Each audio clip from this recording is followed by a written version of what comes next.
नमस्कार दोस्तों, स्वागत है आपका माइंड एग्जाम के एप्लीकेशन पर। दोस्तों आज का अपना चैप्टर रहने वाला है स्पीड ऑफ साउंड। क्या रहने वाला है? आज के चैप्टर का नाम रहने वाला है स्पीड ऑफ साउंड, यानी कि ध्वनि की चाल। आखिर ध्वनि क्या है? इसे आप साउंड भी लिख सकते हैं।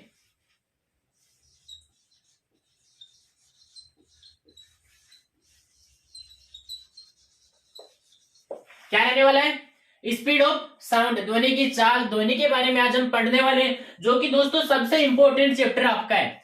पिछली क्लास में हमने डिस्कस किया था तरंग वाले चैप्टर के बारे में। अनुदैर्ध्य तरंग क्या होती है, इसके बारे में हम कंप्लीटली डिस्कस कर चुके थे। आज का अपना चैप्टर है ध्वनि की चाल, स्पीड ऑफ साउंड। सबसे पहले बात करें ध्वनि क्या है। जो आपको सुनाई दे रहा है वो एक ध्वनि है।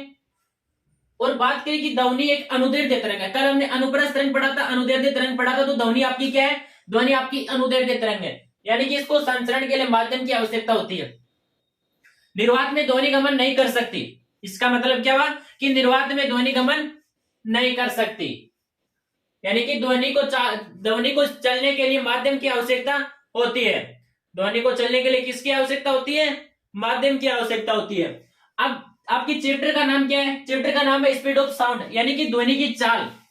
सबसे पहले एक न्यूटन नामक वैज्ञानिक हुए, जिन्होंने पूरी फिजिक्स ही लिख डाली। पूरी फिजिक्स में न्यूटन ही न्यूटन, आपका नाम सुनता होगा आपको। तो सबसे पहले बात करें, न्यूटन नामक वैज्ञानिक हुए। न्यूटन ने क्या किया? ध्वनि की चाल बताई। न्यूटन वैज्ञानिक ने ध्वनि की चाल क्या बताई? न्यूटन नामक वैज्ञानिक ने ध्वनि की चाल बताई 280 किलोमीटर प्रति सेकंड। कितनी बताई? न्यूटन नामक वैज्ञानिक ने ध्वनि की चाल बताई 280 मीटर प्रति सेकंड होता है, किलोमीटर नहीं होता है। 280 मीटर प्रति सेकंड न्यूटन नामक वैज्ञानिक ने ध्वनि की चाल बताई। लेकिन ये आपकी चाल न्यूटन ने गलत बताई, क्योंकि न्यूटन ने ये नहीं बताया कि, न्यूटन ने क्या बताया था? न्यूटन ने बताया कि कोई भी ध्वनि हो उस पर ताप का प्रभाव नहीं पड़ता, यानी कि टेम्परेचर चाहे कितना ही हो। अब आप देखते होंगे आर्द्र मौसम, यानी कि जब बरसात होती है तो आपको ध्वनि तेज सुनाई देती है। दूर दूर की ध्वनि आपको, जब बरसात होती है तो दूर दूर की ध्वनि आपको सुनाई देती है, और जब बरसात नहीं होती तो आपको नहीं सुनाई देती। ये इसी कारण न्यूटन का नियम गलत हुआ कि ताप के कारण ध्वनि का वेग ज्यादा होता है। ये न्यूटन ने परिभाषित नहीं किया। न्यूटन ने इतना बताया कि माध्यम में ध्वनि का चाल 280 मीटर प्रति सेकंड होता है। कितना होता है? माध्यम में ध्वनि का चाल 280 मीटर प्रति सेकंड होता है। लेकिन ये आपकी गलत हो गई चाल, क्योंकि इन्होंने ताप के बारे में नहीं बताया। इन्होंने तो ये बता दिया कि माध्यम में ध्वनि की चाल 280 मीटर प्रति सेकंड होती है, लेकिन माध्यम तो बार बार बदलता है। माध्यम तो क्या करता है? बार बार बदलता है। तो माध्यम बदलता है क्योंकि निर्वात में चाल नहीं होती, और इन्होंने तो बता दिया कि ध्वनि की चाल 280 मीटर प्रति सेकंड होती है, चाहे कहीं पर चले जाओ। न्यूटन ने क्या बताया कि ब्रह्मांड में कहीं पर चले जाओ ध्वनि की चाल 280 मीटर प्रति सेकंड होती है, लेकिन निर्वात में ध्वनि गमन नहीं करती। क्या नहीं करती? निर्वात में ध्वनि गमन नहीं करती। निर्वात क्या होता है? वैक्यूम, जहां पर कोई वायुमंडल ना हो। जहां पर क्या हो? वायुमंडल बिल्कुल भी ना हो, उसे निर्वात कहते हैं। तो न्यूटन ने तो बताया कि ध्वनि की चाल 280 मीटर होती है, लेकिन इसके बाद में आए लाप्लांस। लाप्लांस नामक एक वैज्ञानिक हुए, इन्होंने बताया कि ध्वनि की चाल 332 मीटर प्रति सेकंड होती है। इन्होंने क्या बताया? ध्वनि की चाल 332 मीटर प्रति सेकंड होती है, और इसके साथ इन्होंने एक सूत्र भी दिया। और सूत्र क्या दिया कि ध्वनि है वो ताप पर भी निर्भर करती है। क्या करती है? ध्वनि टेम्परेचर पर निर्भर करती है। किस पर निर्भर करती है? ध्वनि टेम्परेचर पर निर्भर करती है। और इन्होंने इसका एक सूत्र क्या दिया कि ध्वनि 332 प्लस 0.61 टी डिग्री सेल्सियस, ये ध्वनि के वेग का इन्होंने सूत्र दिया कि ध्वनि का वेग 332 प्लस 0.61 टी डिग्री सेल्सियस होता है। अब आप बोलोगे 0.61 टी डिग्री सेल्सियस क्या है? अगर आप 1 डिग्री तापमान बढ़ाओगे, क्या आपके कमरे का तापमान अगर 1 डिग्री बढ़ाओगे तो ध्वनि का वेग 0.61 बढ़ेगा। अगर आप ध्वनि का तापमान का टेम्परेचर का 2 डिग्री सेल्सियस कर दोगे, यानी कि तापमान 2 डिग्री सेल्सियस करोगे, तो 0.61 गुणा 2 हो जाएगा। क्या हो जाएगा? इस प्रकार ध्वनि का वेग ताप पर निर्भर करता है और जैसे जैसे टेम्परेचर बढ़ता है ध्वनि का वेग बढ़ता जाता है। क्या होता है? ध्वनि का वेग टेम्परेचर बढ़ने पर बढ़ता है। तो एक चीज तो निश्चित हो गई कि ध्वनि किस पर निर्भर करती है? मेन रूप से ध्वनि ताप पर निर्भर करती है। किस पर निर्भर करती है? ध्वनि ताप पर निर्भर करती है। ताप बढ़ेगा तो ध्वनि की चाल भी बढ़ेगी। ध्वनि का ताप बढ़ेगा तो ध्वनि की चाल बढ़ेगी। आपको याद ये रखना है कि न्यूटन क्वेश्चन अगला क्या पूछ सकता है आपसे? एग्जामिनर आपसे क्वेश्चन पूछ सकता है कि न्यूटन के अनुसार ध्वनि का वेग कितना होता है। आपको ऑप्शन में ये भी मिलेगा, ये भी मिलेगा और इसके अलावा दो ऑप्शन और देगा। तो आपको लगाना है न्यूटन ने बताया था 280 मीटर प्रति सेकंड होता है, जो कि गलत है। लेकिन क्वेश्चन तो गलत से भी पूछ सकता है क्योंकि उन्होंने तो बताया था उस समय की 280 मीटर प्रति सेकंड होता है।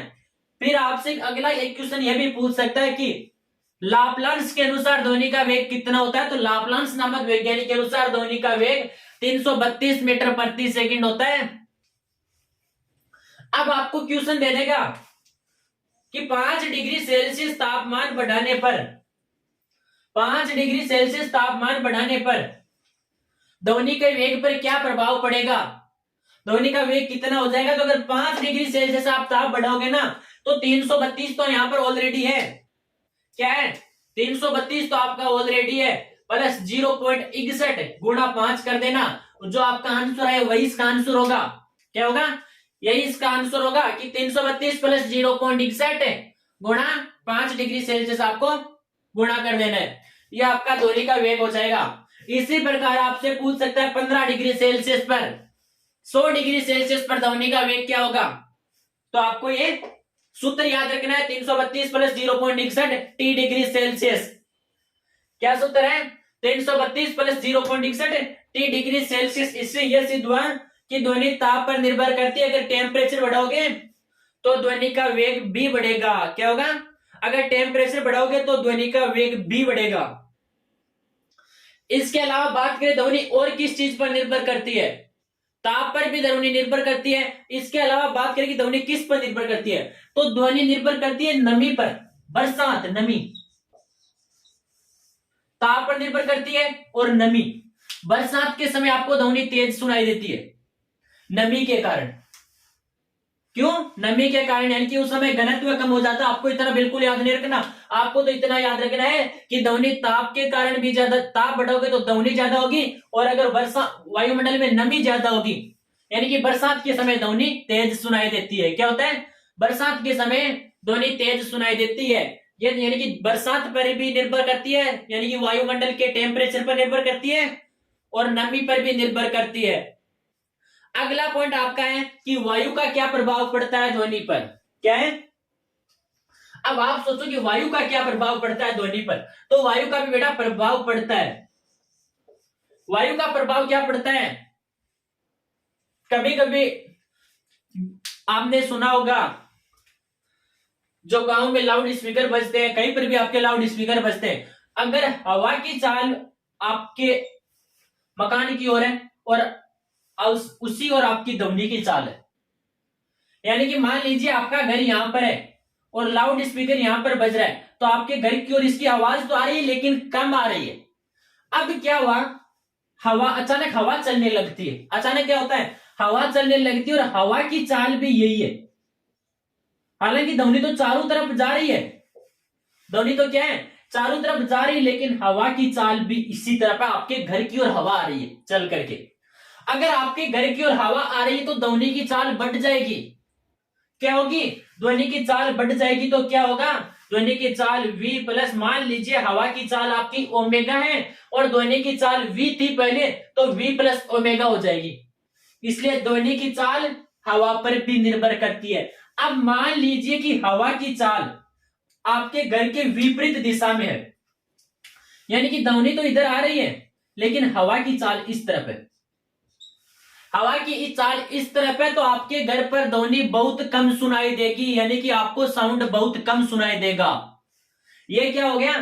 ध्वनि की चाल विपरीत दिशा में, तो क्या हो गया? v माइनस ओमेगा हो गया। ये तो आपका व्यवहारिक क्वेश्चन है कि अगर हवा आपके मकान की ओर चल रही है और साउंड आपकी ओर आ रहा है तो दोनों जुड़ जाते हैं, और अगर विपरीत दिशा में है तो घट जाते हैं। यानी कि अब इससे सीधा सीधा ये निकलता है कि ध्वनि किस पर निर्भर करती है। ये 4 से 5 चीजें। पहला सबसे इंपॉर्टेंट चीज क्या है? सबसे इंपॉर्टेंट यही है कि ध्वनि ताप पर निर्भर करती है। क्या है? सबसे इंपॉर्टेंट यही है कि ध्वनि ताप पर निर्भर करती है। दूसरा ये कि ध्वनि नमी पर भी निर्भर करती है। किस पर निर्भर करती है? ध्वनि नमी पर भी निर्भर करती है। तीसरा आपका है ध्वनि वायु पर भी निर्भर करती है, वायु किस तरफ चल रही है। इसके अलावा हम बात करें कि ध्वनि का वेग, ठोस, द्रव और गैस, क्या ध्वनि तीनों में संचरित होती है? जी हाँ, ध्वनि ठोस पदार्थ में भी संचरित होती है, ध्वनि द्रव में भी संचरित होती है और ध्वनि गैस में भी संचरित होती है। तो आपको क्या लिखना है? ध्वनि ठोस, द्रव और गैस। ठोस, द्रव और गैस। ध्वनि ठोस, द्रव और गैस तीनों पदार्थों में संचरित होती है। क्या है कि ध्वनि ठोस, द्रव और गैस तीनों पदार्थों में संचरित होती है। ध्वनि ठोस, सॉरी दोस्तों, ध्वनि ठोस में भी संचरित होती है, द्रव में भी होती है और गैस में भी संचरित होती है। अब हम बात करें कि आखिर ठोस में ध्वनि का वेग ज्यादा होता है या द्रव में ज्यादा होता है या फिर गैस में ज्यादा होता है। तो ठोस में, जी दोस्तों, ठोस पदार्थ में ध्वनि का वेग क्या होता है? ठोस में ध्वनि का वेग सबसे ज्यादा होता है। ठोस में सबसे ज्यादा होता है, फिर आपका द्रव में होता है और फिर आपका गैस में होता है। यानी कि गैस में तो ध्वनि का वेग सबसे कम होता है, सबसे ज्यादा तो ध्वनि का वेग ठोस पदार्थों में होता है, फिर द्रव में होता है और बाद में गैस में होता है। ये आपके ध्वनि का वेग हो गया। ठोस में सबसे ज्यादा होता है, फिर द्रव में होता है और फिर आपका गैस में होता है। ये आपका ध्वनि का वेग है। ताप पर आपको याद रखना है कि ध्वनि ताप पर सबसे ज्यादा निर्भर करती है। किस पर निर्भर करती है? सबसे ज्यादा तापमान पर निर्भर करती है। लाप्लांस ने बताया था कि 332 मीटर प्रति सेकंड ध्वनि की चाल होती है। न्यूटन ने बताया 280 मीटर प्रति सेकंड ध्वनि की चाल होती है। इसके अलावा यह सूत्र आपको याद रखना है, 332 प्लस 0.61 टी डिग्री सेल्सियस। आगे हम बात करें, सुस्वर ध्वनि होती है एक, तो एक शोर होता है। क्या होता है? एक तो आपकी सुस्वर ध्वनि होती है। अब आप सोचोगे सुस्वर ध्वनि कौन सी होती है और शोर कौन सा होता है? क्या है? सुस्वर ध्वनि कौन सी होती है, शोर कौन सा होता है? सुस्वर ध्वनि वह होती है जो सुनने वाले व्यक्ति के कानों पर सुखद प्रभाव डाले। क्या? जो सुनने वाले व्यक्ति के कानों पर सुखद प्रभाव डाले उसे सुस्वर ध्वनि कहते हैं। क्या बोलते हैं? उसे सुस्वर ध्वनि बोला जाता है। आगे बात करें हम शोर की, यह भी हम लिख लेते हैं, चलो।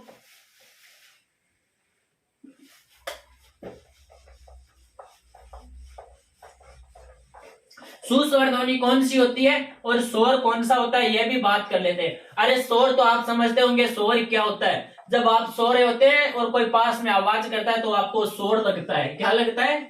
वो आपको शोर लगता है। लगता है ना, क्योंकि आपकी नींद खराब हो रही है उससे।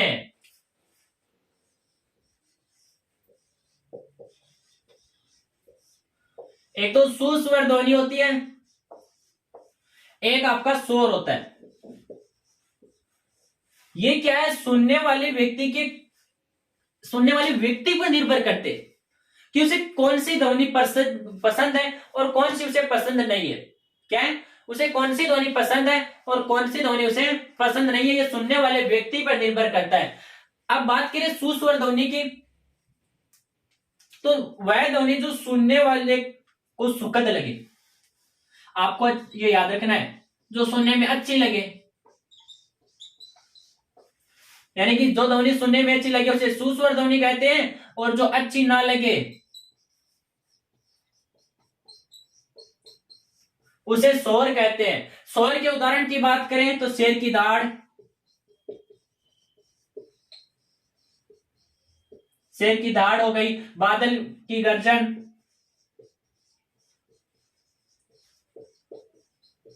अब आप ये मत बोल देना कि बिजली का गर्जना। बादल की गर्जन होती है, बिजली तो चमकती है। इसकी बात करें तो मच्छर की भिनभिनाहट,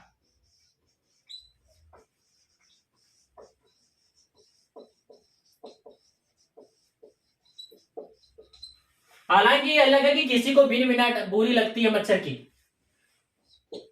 आगे बात करें पियानो। आपके जितने भी वाद्य यंत्र है वो सभी इसी में आते हैं, क्योंकि सुनने में वो अच्छे लगते हैं। और शोर क्या है, सुनने में बुरा लगता है, कर्कश लगता है, कठोर लगता है। किसी को म्यूजिक पसंद होता है, किसी को म्यूजिक पसंद नहीं होता। तो जिसको पसंद होता है उसके लिए म्यूजिक सुस्वर ध्वनि है, और जिसको पसंद नहीं होता है उसके लिए म्यूजिक क्या है, शोर के समान है। क्या है, शोर के समान है। किसी को हार्ट टचिंग सॉन्ग पसंद होते हैं, तो किसी को रोमांटिक सॉन्ग पसंद होते हैं। यह आपके सुनने वाले के कानों पर निर्भर करता है कि उसे कौन सी चीज पसंद है। अब हम बात करेंगे सुस्वर ध्वनि हमने देख लिया, शोर हमने देख लिया। इसके अलावा हम देखेंगे कि ध्वनि तीन होती है। अब तीन कौन कौन सी होती है? तीन, एक तो होती है सर्वे, एक प्रासर्वे, एक असर्वे। ये क्या चीज होती है? अब आप सोच रहे हो ये क्या होता है, सर्वे, असर्वे, प्रासर्वे। सर्वे कौन सी चीज होती है, प्रासर्वे कौन सी चीज होती है, और असर्वे कौन सी होती है? सबसे पहले हम बात करें, आपको तीनों चलो एक साथ याद करवाते हैं। सबसे इजी चैप्टर और सबसे इंपॉर्टेंट चैप्टर आपका, एक क्वेश्चन 100% पूछा जाता है इस चैप्टर से। पहले हम बात करें असर्वे।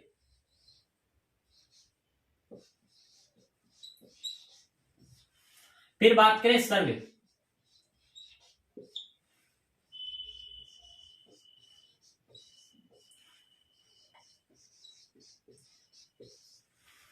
फिर बात करें प्रासर्वे।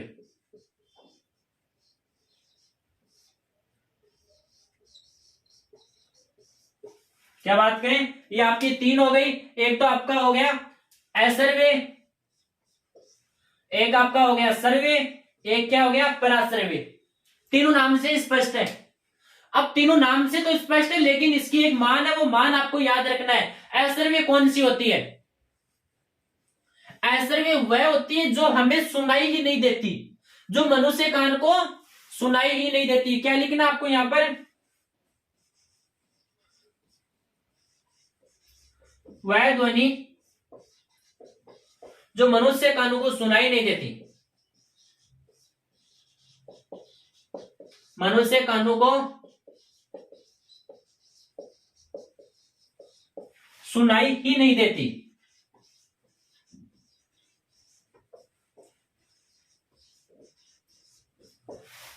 वह ध्वनि जो मनुष्य कानों को सुनाई ही नहीं देती, सर्वे कौन सी हो गई? वह ध्वनि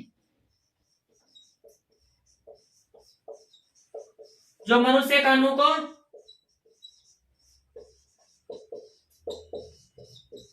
सुनाई देती है।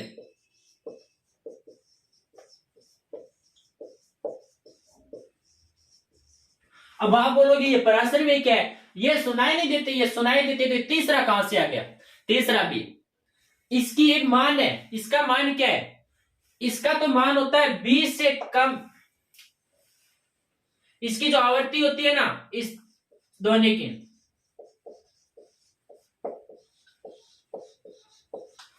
आवृत्ति का मात्रक हर्ट्ज होता है। मैंने आपको पहले बताया था, सदिश वाले चैप्टर से भी पहले बता दिया था, आवृत्ति का मात्रक हर्ट्ज होता है। असर्वे तरंगों की आवृत्ति 20 हर्ट्ज से कम होती है। जो ध्वनि हमें सुनाई नहीं देती उसकी आवृत्ति 20 हर्ट्ज से कम होती है, और जो ध्वनि हमें सुनाई देती है इसकी आवृत्ति क्या होती है? 20 से लेकर 20 किलो हर्ट्ज, यानी कि 20,000 भी लिख सकते हैं, और अगला आपको यहाँ पर 20 किलो हर्ट्ज भी लिख सकता है, क्योंकि किलो बराबर हजार ही तो होता है। तो 20 हर्ट्ज से 20 किलो हर्ट्ज की ध्वनि वह होती है जो मनुष्य कानों को सुनाई देती है, और असर्वे ध्वनि वह होती है जो मनुष्य कानों को सुनाई नहीं देती, यानी कि 20 हर्ट्ज से कम जिसकी आवृत्ति होती है वो सुनाई नहीं देती मनुष्य को। अब आप बोल रहे होंगे, आप सोच रहे होंगे प्रासर्वे कौन सी होती है? प्रासर्वे की बात करें तो एक चीज तो निश्चित हो गई कि आप प्रासर्वे में आवृत्ति तो बता सकते हैं कि प्रासर्वे तरंगों की आवृत्ति क्या होगी, क्योंकि प्रासर्वे तरंगों की आवृत्ति जैसे असर्वे की है वैसे ही प्रासर्वे की होगी। सबसे पहले हम बात करें कि आखिर प्रासर्वे तरंगे क्या है। पराश्रवी तरंगों की बात करें तो पराश्रवी तरंगों की आवृत्ति से पहले हम देखें कि मनुष्य कानों को नहीं सुनाई देती, ये इसमें होगा।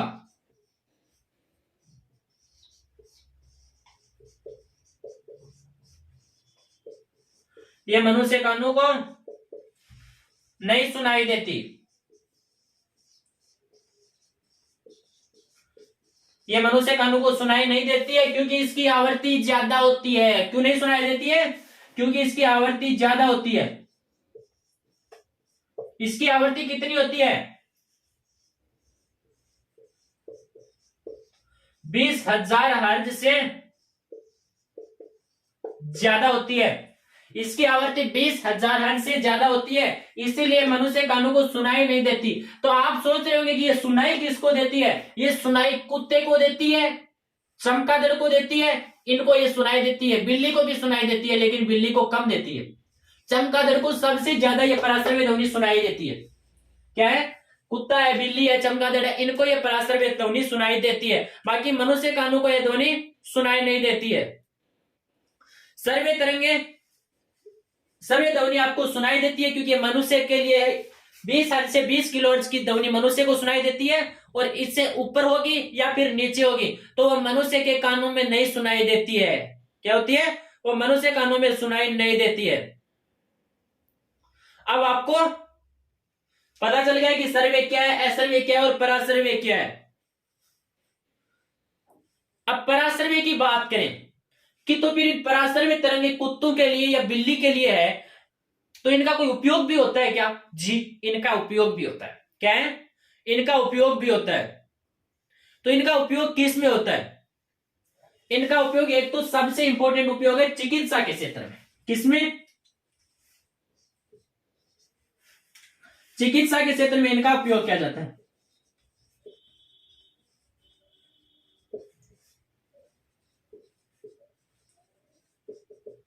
चिकित्सा के क्षेत्र में सबसे ज्यादा उपयोग होती है पराश्रव्य। इसके अलावा क्रिस्टलों के अध्ययन में होती है। ये ज्यादा आपके इंपॉर्टेंट नहीं है, सबसे इंपॉर्टेंट आपके यही है कि चिकित्सा के क्षेत्र में उपयोग की जाती है। हालांकि इसका उपयोग पूछते नहीं है, लेकिन आपको इनका याद क्या रखना है? इनका याद रखना है। आपसे क्वेश्चन अगला क्या पूछ सकता है? आपसे क्वेश्चन पूछ सकता है कि मनुष्य के कानों को जो ध्वनि सुनाई देती है उसकी आवृत्ति कितनी होती है? उसकी आवृत्ति 20 हर्ट्ज से लेकर 20 किलो हर्ट्ज के बीच में होती है। इसको ऐसे भी दे सकता है 20 हर्ट्ज से 20 किलो। ये किलो, 1 किलो में 1000 होते हैं कि नहीं होते? तो किलो बराबर 1000 है और 3 जीरो 1000 के बराबर होते हैं। इसको 20 हर्ट्ज से 20 किलो हर्ट्ज भी अगला लिख सकता है। आपसे क्वेश्चन यही पूछेगा कि असर्व्य तरंगों की आवृत्ति कितनी होती है? तो असर्व्य तरंगों की आवृत्ति होती है 20 हर्ट्ज से कम, जबकि सर्व्य तरंगों की आवृत्ति, सर्व्य ध्वनि की आवृत्ति होती है 20 हर्ट्ज से 20 किलो हर्ट्ज। और पराश्रव्य की बात करें तो 20 किलो हर्ट्ज से ज्यादा होती है। क्या है? 20 किलो हर्ट्ज से ज्यादा होती है। आपका ध्वनि वाला चैप्टर यहीं पर कंप्लीट होता है। ये इतना ही है, और इसी में से एक क्वेश्चन पूछा जाता है, सबसे इंपॉर्टेंट इसीलिए माना जाता है इस चैप्टर को। सबसे छोटा, सबसे इजी, और एक क्वेश्चन पक्का इसे। इतना सा है चैप्टर। ये आपका चैप्टर यहीं पर कंप्लीट होता है। मिलेंगे नए चैप्टर के साथ में, तब तक के लिए जय हिंद, जय भारत।